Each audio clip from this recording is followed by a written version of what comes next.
I think we've officially crossed the noon mark, so I can say good afternoon and welcome to the East Tennessee History Center. My name is Adam Alfrey. I'm the Assistant Director for Historical Services at Knox County Public Library, and we're so glad you're here with us today for one in our continuation of a series of genealogy programs that we're having this fall. It would be remiss if I didn't mention all of the partners that really make this genealogy program work behind the scenes and really make it possible. So we appreciate the Knox County Public Library, the East Tennessee Historical Society, also our community partners, the Friends of the Knox County Public Library, and East Tennessee PBS, as well as Knoxville Community Media, who record the programs and make them accessible online. So any of the information you hear today will be available on various channels for you to access in the future. So we certainly appreciate that support. We also want to make you aware of some upcoming programs that you might have interest in, a little both things going on in the museum as well as some of our genealogy programs. So if you'd like, grab one of the cards in the back. It's for our next exhibit, which opens a week from tomorrow, Friday night, October 6th, about Carl and Pearl Butler, two local country music performers who have an amazing story and it's an amazing family collection that's never been seen by the public before. So it's a rare opportunity to see some new photographs and home movies. Hope you come out and really enjoy that. Then on Saturday, October 7th, we have our next genealogy workshop. Ann Blomquist will be conducting a workshop on genealogy and maps and where they intersect. So that'll be held upstairs in the McClung classroom. It does require pre-registration, so just jump on the library's website and register for that if you're interested. And then on Tuesday, October 10th, we're going to have a Zoom session on school records, what you can find in school records, how you use them, and how do you access them in Knox County. They're actually held in a couple of different locations, so we hope you join us for that.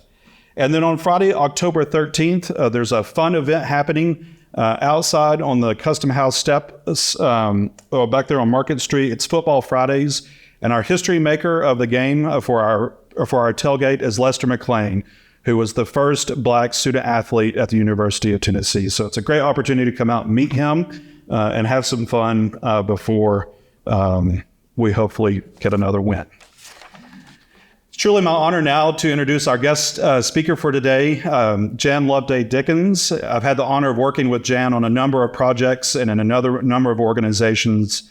She's a lifelong educator in our community, for which she would deserve applause just for that, but also for her research into the Fork community, and that's what we're going to talk about today. She currently serves as the president of Historic Ramsey House, and she's also the author of a new book, which she has copies for sale and with her today. She'd be happy to sign, I'm sure. So please give our attention to Jan Loveday Dickens as she talks about Families of the Fork, early Knox County surnames. Thank you, Adam. Yes, I am very glad to see you here. I always wonder whether anybody's going to show up, so this is great. I was just looking through the list. I hope you did sign in because I do have a sheet with live links to the resources that I'll be sharing. So if you included your email, I'll be able to send that to you. And as I look down through here at the surnames that you've listed, I think I recognize every single one that we have researched except for maybe Sirach. And all the rest of them, I do believe, are in the book. So that's a good thing. You're in the right place. Indeed, the majority of my most recent research has been on the Fork. And you'll see this wonderful map here. This is something that you'll see again in just a minute. The research that I included in my book, Forgotten in the Fork, includes names such as Ramsey, Armstrong, Campbell, McMillan, Jack, Kennedy, Doak, McNutt, Pickle, Caldwell, Henderson, Cosby, Plumley, Evans, Kate, Nail, Perry, Merriman, Rogers, and a lot more. There's an index in the back of the book. You can take a look at that to see if you can find the surnames that you're interested in. Please know that I have grouped the names of churches and roads and schools and that type of thing by category. And they are listed alphabetically within each of those categories, but you might want to take a look at that. You might notice But it says families of the Fork. I would like to refer you to J.G.M. Ramsey's work. You probably have heard that name, or hopefully you have. J.G.M. Ramsey was the son of Francis Ramsey, whose stone house still stands within the Fork. And as Adam said, we've got a new exhibit there that tells the stories of this community. And a lot of that information started with the research that Francis Ramsey's son, J.G.M. Ramsey, started and wrote up to, covering up to 1800s. Of course, that's Annals of Tennessee, and that's what a lot of our history books, a lot of the school books are based on whenever it comes to Tennessee history. His book is thick, and in some places it reads like an incredible movie because he tells the stories of the explorations of these early settlers and their experiences with the Native Americans at that time as well. I'd like to quote from what he says, related specifically to the Fork. May the time never come when the self-sacrificing toil and the daring hardihood of the pioneers of Tennessee will be forgotten or undervalued by their posterity. In the Fork, between Holston and French Broad, new settlers began their clearings. The population accumulated rapidly, being accessible by the two rivers. And so, yes, indeed, that's the area that we're talking about here between the French Broad and the Holston River within Knox County all the way up to the Jefferson County and Sevier County lines. And I do ask that if you would please just hold whatever questions and discussion that we might have until the very end, because there's a good chance that I might cover it before we get through. Besides the works of J.G.M. Ramsey, of course, there's also Henry Timberlake and John Haywood, other early historians who wrote a lot about this particular area. This is one of my favorite maps, and this map can be found on the wall upstairs on the third floor at the McClung Collection. It's a great big map on the wall. You can take a look at it. You can tell I took a picture of it because, and my pointer's dying, because you can see the glare on the photograph up at the top. But this is the Fork. And so this is what we're talking about today. The McClung Collection upstairs includes everything from the histories of other countries where people immigrated from to other states and their histories, as well as the other counties within Tennessee. You've got individual collections. You have all kinds of files, maps. It's an incredible resource. And so if you're not familiar with the McClung Collection, I would encourage you to go upstairs before you leave and take a look around. And I'm sure the folks here at the History Center would be happy to help you. Anything related to this area. It is actually a beautiful room. You've got the individual counties information that surrounds the room. You also have a section of computers over here that you can use. And then, of course, you've got your reference desk where the folks will be happy to help you with whatever your needs are. So it's a wonderful, wonderful resource, and I've used that a lot. I love this map, and I'm very sad that it's not actually available to the public. It was hand-drawn by illustrated by Elmo Hoskins and Yvonne Ramsey Ketron in 1971. But part of the beauty of this map, and this is just a portion of the map, part of the beauty of this map is that it includes not only the locations of significant sites, but it also tells the dates that these particular progenitors settled in the area. Now, you do have to be careful about it. Obviously, the Ramsey House does not take up the entire interior of the fort. It's located, about right here. And even things like this says Jack, 1787.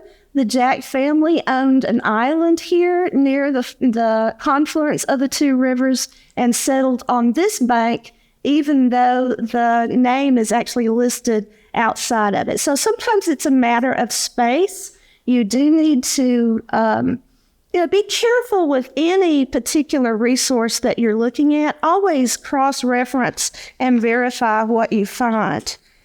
You'll find here on this map, you'll see here that most of the settlers came during the 1780s, and one of the major factors in that settlement was the 1783 Land Grab Act, when North Carolina opened up this territory for settlement.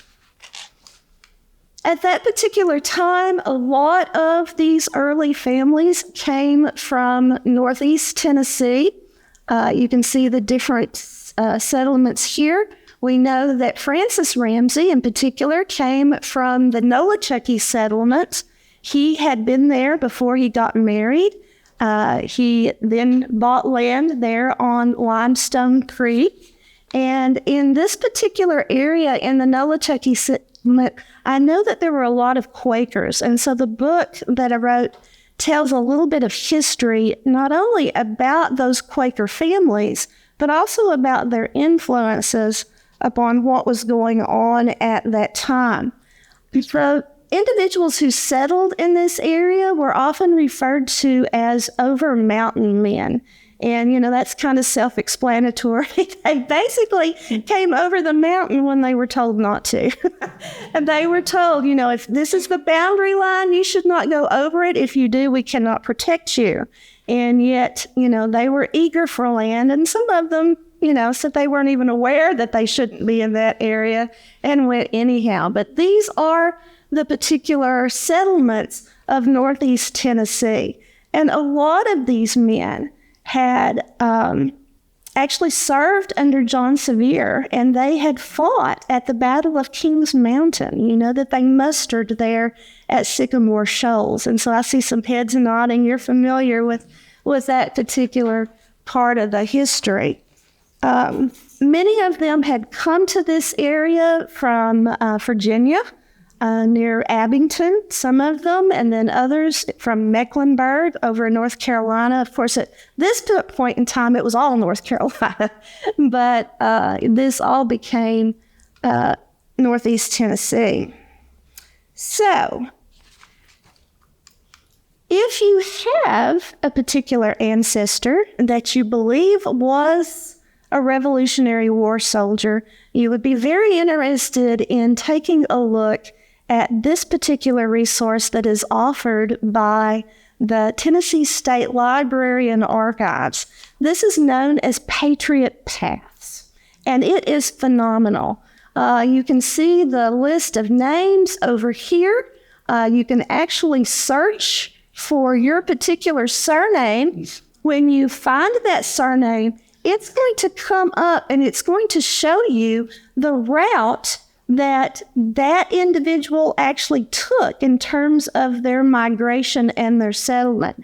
So here it will start with where the person was when they mustered into the Revolutionary War. You might find where they moved later and then where they ended up. And when you click on any one of these dots, it's going to give you some significant information if it's available. It will tell you a pension number, because most of the information on the map is actually taken from their pension applications. And so the number that is listed for that individual also indicates whether or not the pension was applied for by the veteran himself or whether it was applied for by his widow.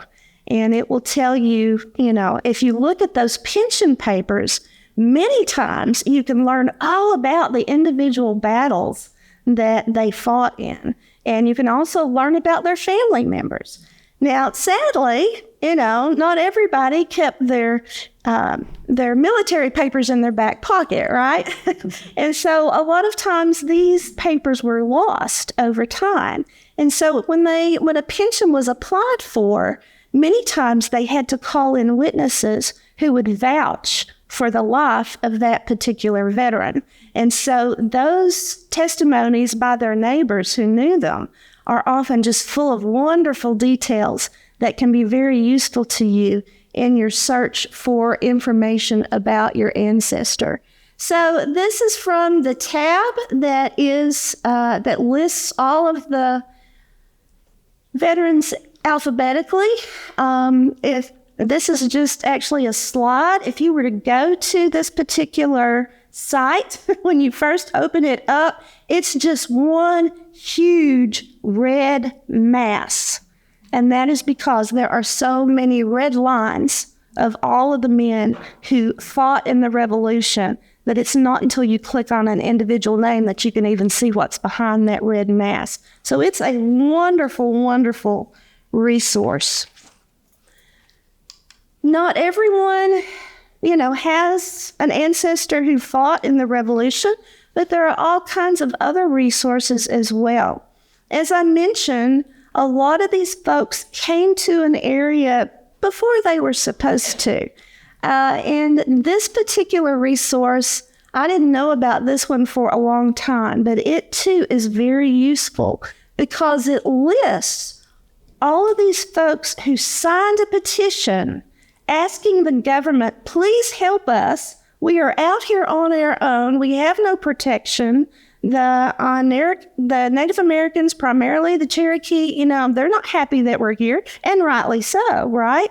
Because their lands were being encroached upon.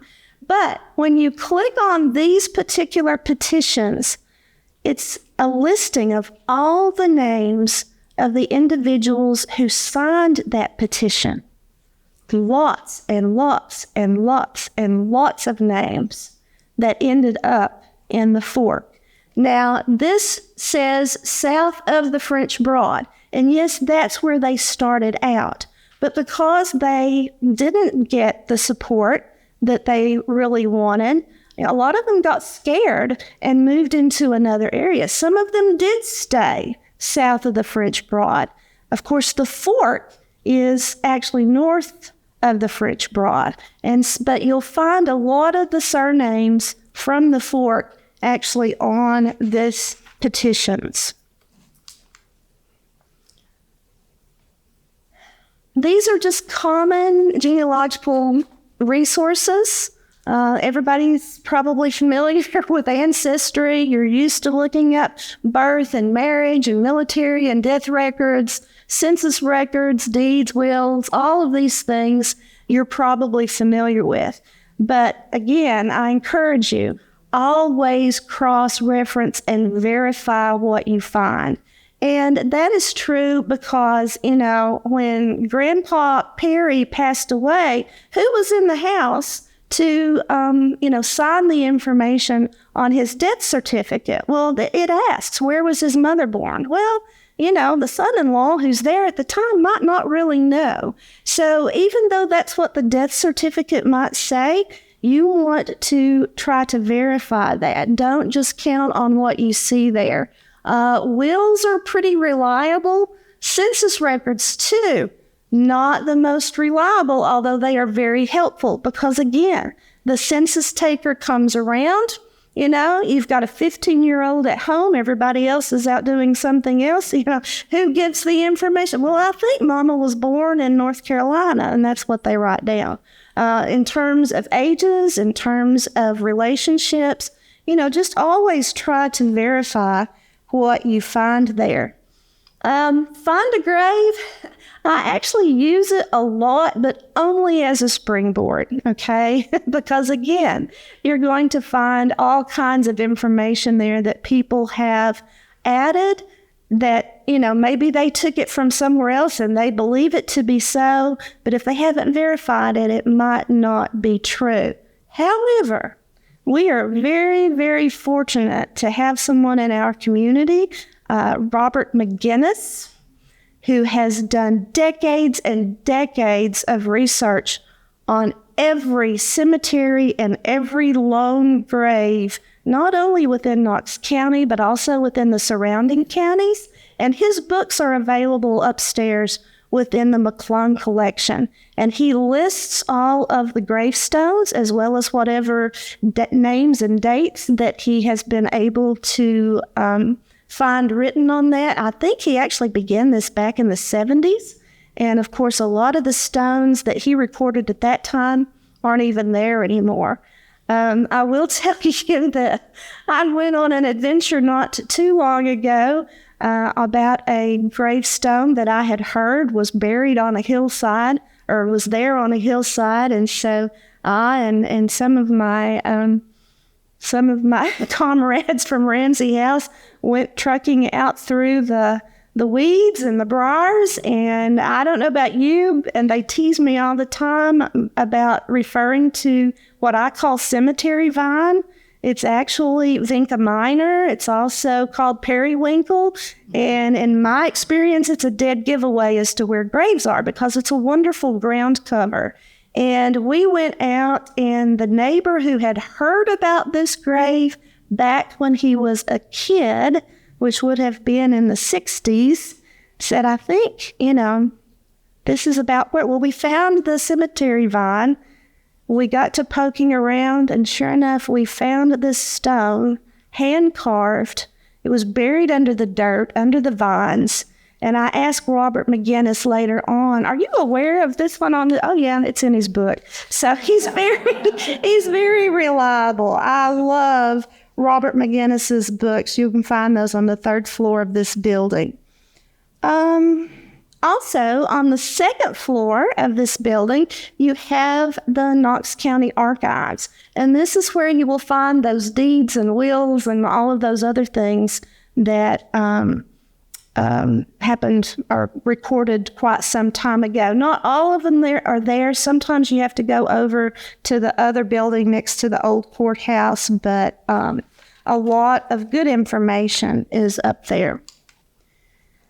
I've already mentioned that I love maps. Maps are just fun. The one that I showed you a while ago that was the 1895 map, it's a great resource, even if you're trying to find out something from an earlier time. You can find a name on that map, have a general idea of where they live, and then just work backwards, okay? If you're into genealogy, you're used to working backwards, right? So this particular map was a mystery to me. And honestly, I found it first in a book that was written by Dr. Charles Faulkner, who was department chair of anthropology for the University of Tennessee. He brought his students out to Ramsey House a lot, and they did a lot of excavations out there to see what they could find about the past. And when I first saw this map, I'm like, what is that? It looked like a lot of fly speck to me. I couldn't make heads or tails out of it. And then at some point I realized, oh, okay, there's some words and letters here and they're upside down.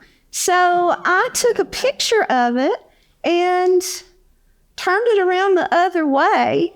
And that's when I began to realize, oh my goodness, this is the point of the fork right here. This funny little line that looks like somebody made a correction, that's Boyd's Island. Oh my goodness, this one down here, yeah, that's Pickle Island. And then it all began to make sense to me. So, spend some time with it. Another thing that we found on this, and I had to take a picture of the page and blow it up on my phone. How many of you have done that before? You know what I'm talking about, yeah. So when I blew it up, this actually is where the Ramsey sawmill was. And I've been out to the owners of the land at this time, and we're going to go out there with metal detector and see what we can find that's left of the old Ramsey sawmill. But maps are just wonderful things, and they can lead you to other information that is very helpful. even if you're reading the surveyor's notes, those too can be very informative. So don't just go by the deed, but see if you can get your hands on the original surveyor notes. A lot of the men in the Fork started out as surveyors. And in their notes, they gave directions like I do. Well, this line runs over next to where so-and-so used to have his mill. So you can find other names that can give you clues to those things. This one over here, you see, is a map that actually mentions specific owners.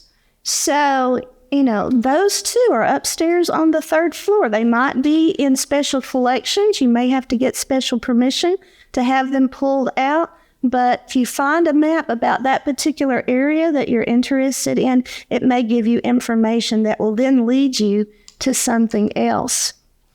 That happened specifically with this little spot right here,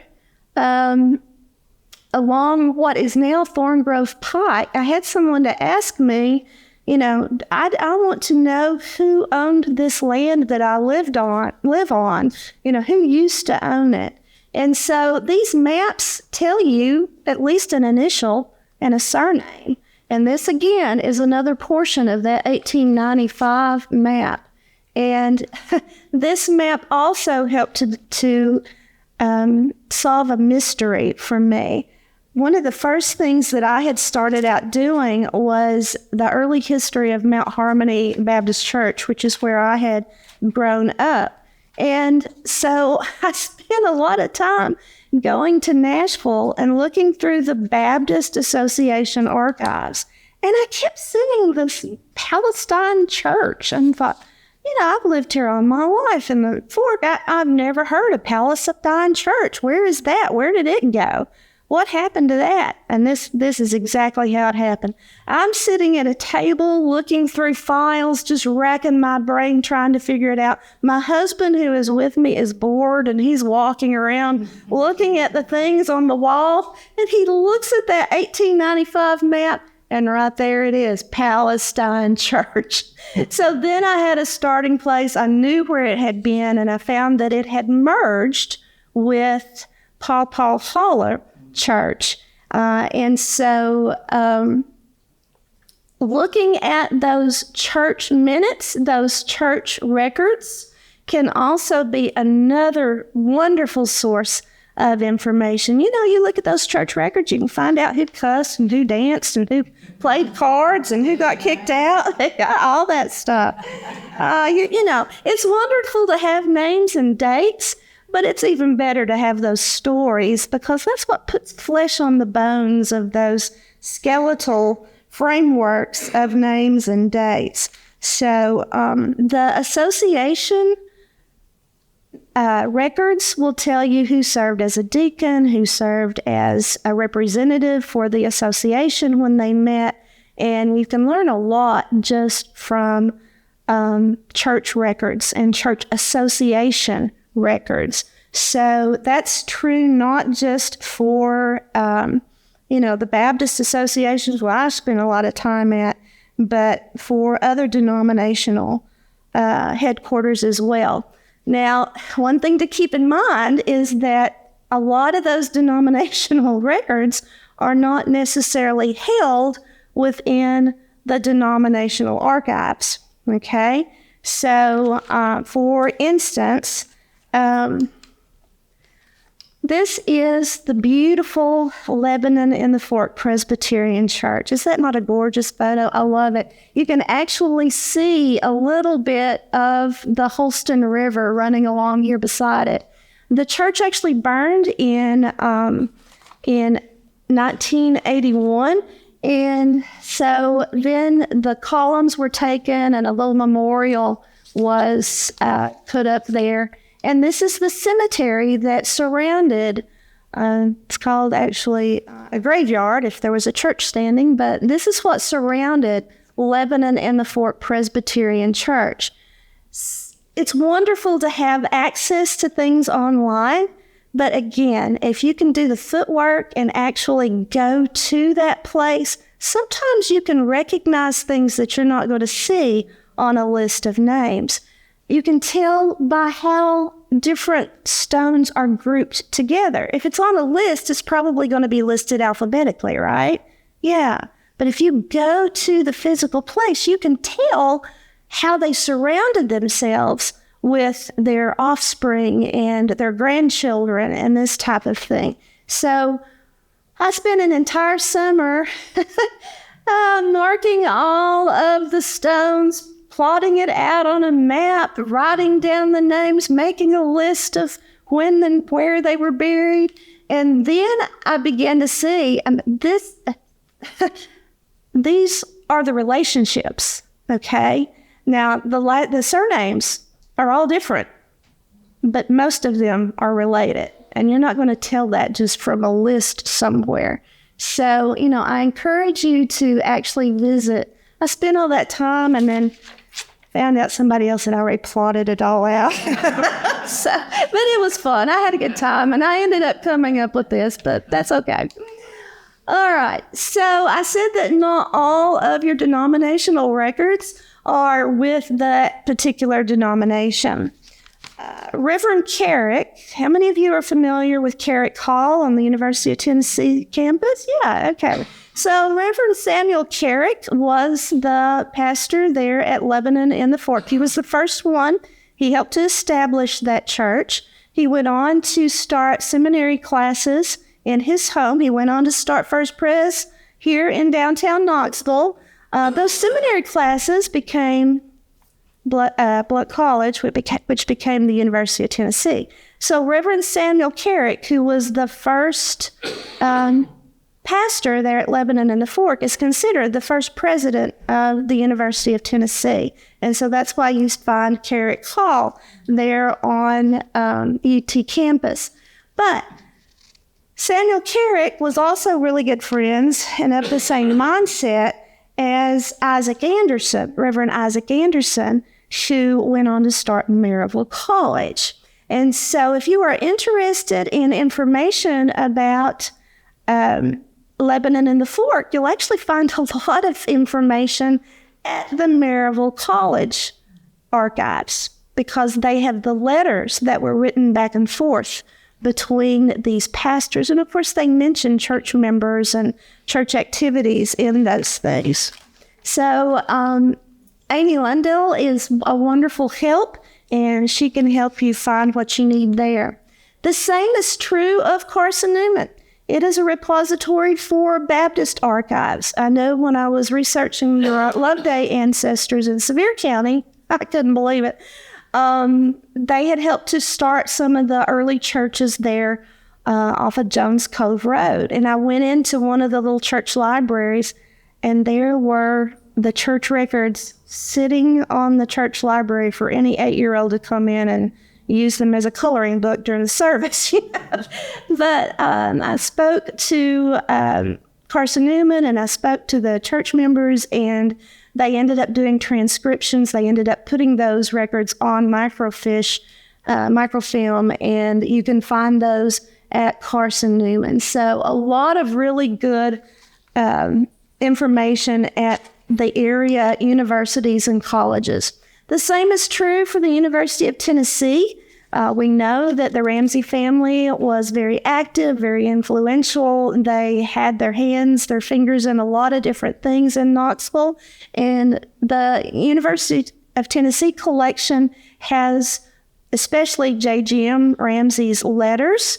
And so, again, all kinds of names within the Fork that are mentioned in these letters. And you can find out a lot about the history simply by doing a search there. And then, of course, the National Park Service, the Great Smoky Mountain National Parks, they also have archives such as this as well. One of the most amazing collections that I know of that relates specifically to the Fork is the Grace Armstrong Poole Collection. And this includes things all the way back to the 1700s that were part of Robert Armstrong's personal collection. And he, too, was a surveyor. And so we've got letters and all kinds of ephemera from that particular family. It is, like I said, located at the Tennessee State Library and Archives. And the index alone for this collection is 10 pages long. So all kinds of things related to the families of the Fork. I encourage you to access that as well. This is another really interesting collection. I was talking to some of you earlier. This is one of the Campbell houses in Riverdale, and that, of course, is identified as a historic district. This back portion was most likely constructed. It actually faces the river. The French Broad runs back behind this, so it faces the river, and it was probably built by John McNutt in the late 1700s. A lot of the river bottom families, the wealthier you were, the more likely you were to support the Confederacy and, the way of life that you had at that time. It was more of an economic thing, really. And a lot of them during the Civil War were exiled. And that's part of that's what happened to the Ramsey family. They lost their fortune during the Civil War, and the Ramsey house was turned over to another family, the Spurgeons. But this particular site was bought by James Kennedy, who had established a mill on Wayland Road and had also started a church there. And when he bought this in 1865, at the end of the war, he added this portion of the house. Now, when I was growing up, I was told many times, that was built around a piano because it was too big to fit through the door. Yes, seriously. That piano is still in that house. So yeah, there's all kind. Listen to the folklore. There's some grain of truth in that usually, and if you look and dig enough, you'll find what leads you to supportive information. But when this particular family started looking at what they had, they too, just like the Grace Armstrong Cole collection, they had information that went all the way back to the 1700s. This collection of the Campbell family is also upstairs in the McClung collection. The front corner of this yard right here is where James White lived before he went down to First Creek and built his fort. Okay, so this is identified as a historic district. All kinds of letters, ledgers, there's school records, there are store records, mill records that are part of the Campbell collection upstairs. And so you'll want to check that out. There's 437 folders in 16 boxes of information. So if you have ancestors who were in the Fork, it's very likely you're going to find names mentioned there. This is the type of thing, even though this is much later, this is the type of thing that you'll find in that collection. This is a ledger from the Riverdale Mill. It's known as the Fraser Mill. It was the Kennedy Mill. It is the Pickle Mill. It's been everybody's mill. But this is the type of thing. And I see a lot of the names here that you have listed as your surnames. Fisher, Kennedy, Fraser, Giffen, Knight, Pickle, Sharp, all kinds. Brogdon, I know specifically Brogdon is on the list. So, this is a great resource, again, to just kind of put some flesh on the framework of names and dates. I mentioned that Riverdale is a historic district, and the different sites that are listed for the Register of Historic Sites. This is a map that was created by the Metropolitan Planning Commission in 1987. And this is the Fork, obviously. Here's where's my pointer? I don't know where it went. Yeah. Bottom part of it, of course, is the French Broad. The top part outline is the Holston. And you'll notice that there's a whole lot more historic sites along the French Broad than there are along the Holston. And each one of these dots and triangles and whatnot are identified in this book that was created by the Metropolitan Planning Commission in 1987. And if you go to Historic Ramsey House and you see our exhibit that Adam so beautifully designed and placed, you'll find that our map there on the wall of our exhibit uses this map as a key, because these are the historic sites that we talk about in the exhibit and the historic sites that I talk about in my book as well. So, National Registers of Historic Places, another wonderful resource, because in order to list them as a historic site, they've got to do the research, right? That tells a little bit about that particular place. So, this is what they look like. And the KGIS, I don't know if you're familiar with that resource, being able to look at who owns what now, but as a part of their resource list, you've got all of these historic sites, landmarks, and districts. You can click on those links and it'll tell you more information about them. You'll see over here, this is what I mean by the research that is done by the National Register of Historic Places. You see that this talks specifically about the McMillan farm and Alexander McMillan. You notice while ago on the map that, like I said, along the Holston, there weren't as many historic sites. Alexander McMillan owned, I forget how many thousands of acres that spanned between the Holston and the French Broad. And so the family, as well as the Armstrongs as well, they've held on to that down through the generations. And so, it wasn't sold off and parceled off like some of the other places were. I did bring my books. I've got more than that out in the car. I didn't know how many people would show up. They're heavy, demo carry bin. But if you're interested in my book, Forgotten in the Fort, I'm happy to talk with you about that whenever we finish. There's still a lot of history still standing. And this particular structure, I believe, I know it belonged to the Jack family, and I personally believe that it is the log cabin that is described in John Porterfield Jack's diary. And John Porterfield Jack served as a constable in the mid-1800s, and he kept a diary. He wrote in that every single day, 1953 through 1956. And sometimes it's just 3 words, planted corn today, whatever. But he mentions all of these other families. He mentions your ancestors in his diary. It is just incredible. I brought this so that you could look through it.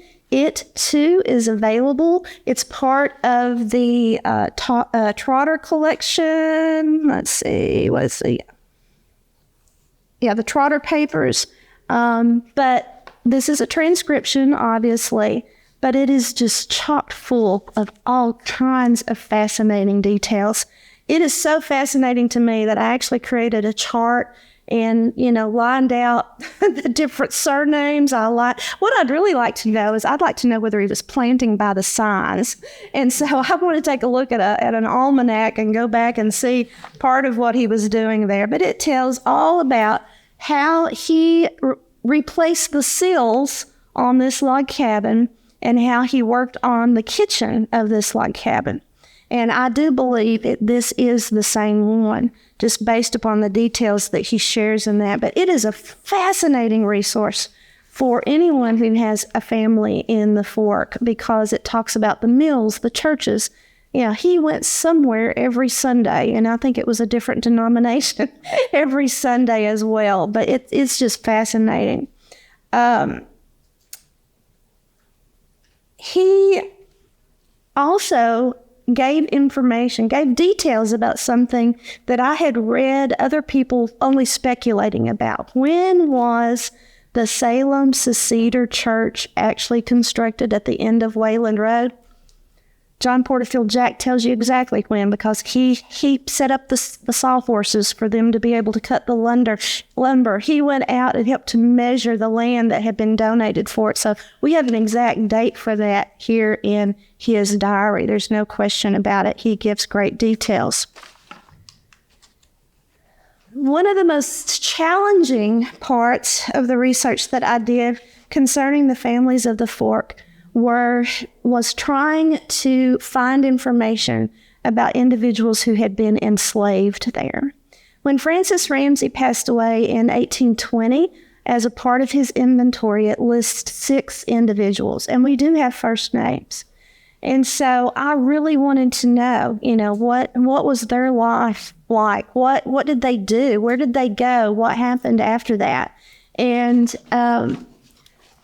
another incredible resource for that type of information is the slave narrative of a lady by the name of Rachel. Rachel grew up within the Fork. She was actually the daughter of her master's cook and her master's youngest son. Now, a lot of these slave narratives you will find compiled into book collections for different states, but hers is not found within the state of Tennessee because she eventually moved to Ohio. And so her particular slave narrative is found within the archive of folk song music division of the Library of Congress. It's 37 pages long. She tells incredible stories of what it was like, her life as an enslaved person in the 1800s. If you're not familiar with the slave narratives, they were commissioned by the the Federal Writers Project of the Works Program during the Great Depression, when a lot of writers were out of work. The government commissioned them to go out and collect these stories. And so her stories are just incredible. She says, well, for her, because she was obviously her master's granddaughter, the hardest thing she had to do was to go get water from the spring. But she says many slaves had a wife on a neighboring farm, and Miss Nancy was always good about seeing that the men quit work at 12 o'clock on a Saturday. Then they'd get themselves cleaned up and go visit their wives until Sunday night. She always sent along with each man, as a present for his wife, food of some kind. Sometimes it'd be meat or butter or sweet potatoes or even grapes, but something was always sent with the man for his wife. She also tells about another individual who was enslaved there by that same family. He was mischievous, and he would often take his master's horse out in the middle of the night and get in trouble for it. It says he rode his master's horse so hard all night that it died, she says. The whole house then decided that Henry must be whipped. William was furious and saw to it himself that the big piece of perforated leather was fastened to the paddle. William went over to the pump and wet the leather good.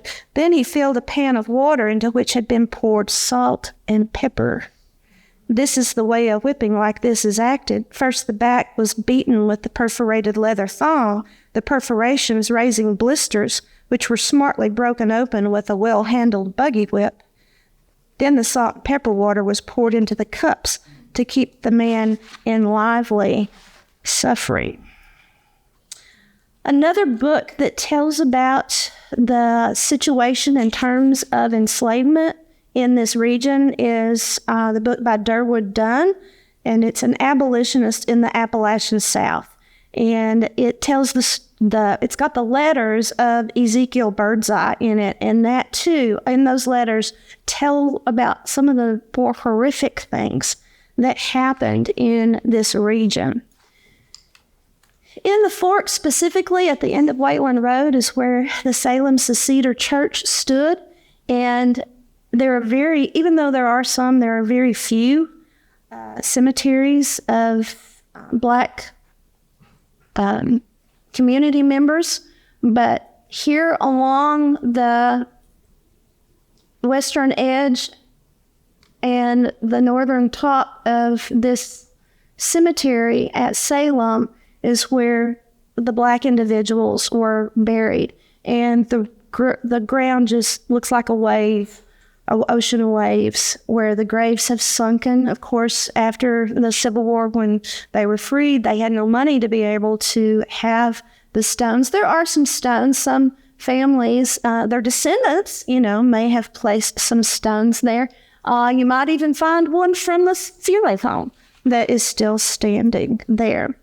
If you're trying to research information about those in the Fork who had been enslaved or were part of the Black community, this is another resource. The Beck Cultural Center, even though they are a fantastic resource, they focus primarily on Knoxville proper. But this particular collection is of the ads that were placed after they were freed. It's where they're looking for their family members. They placed ads, and these were posted and announced in the different churches across the nation. I'm just trying to find my mama. I'm just trying to find my siblings. We were separated when I was 3 years old. If you've got any information, then write to me at whatever address. A lot of individuals during the time of enslavement were very courageous, and they took it upon themselves to find their own freedom. This is an ad about Burrell. This was listed in the Knoxville newspaper. A lot of people assume that anytime an enslaved person managed to escape, and that they would have run towards the free states, or they would have run to Canada. That's not necessarily true. Many of them actually went to where they had been, just trying to find their family members. If you look at the census records for the Fork, and this is for District 17, which is part of what the Fork was back in 1770, you'll find listed down through here whether the individuals were white, Black, or mulatto, which of course is mixed race. Immediately after the Civil War, many of those who had been enslaved did stay in the Fork community and continued to work for the families that had enslaved them. Why did they do that? Well, they might have felt like they, didn't have other choices. They might have been afraid to go on, or they might have, really enjoyed staying with that family. I don't know. You hear all kinds of different stories. But the census records can tell you a little bit about that. Of course, soon after Reconstruction ended, there was the Great Migration into the northern states. And of course, that's what Rachel had done with her family. So I've given you a huge overview of all kinds of resources that you might be able to use in researching your own families of the Fork. What questions do you have at this point? I think we've got just a few minutes to be able to maybe address some of your questions. I might be able to answer, might not, but maybe I can point you in the right direction. No questions? Okay. Then I've got my books over here. You're welcome to look at the index. You're also welcome to look at John Porterfield Jack's diary, just to get some idea of the kinds of things that he mentions. I will use your email addresses, if that's okay with you. I will send you out the list that I have of live links of the different sites that I have listed in the presentation, so that you can follow up on your own. Everybody looks like they're still awake. That's good. Thank you so much for allowing me to share. Thanks.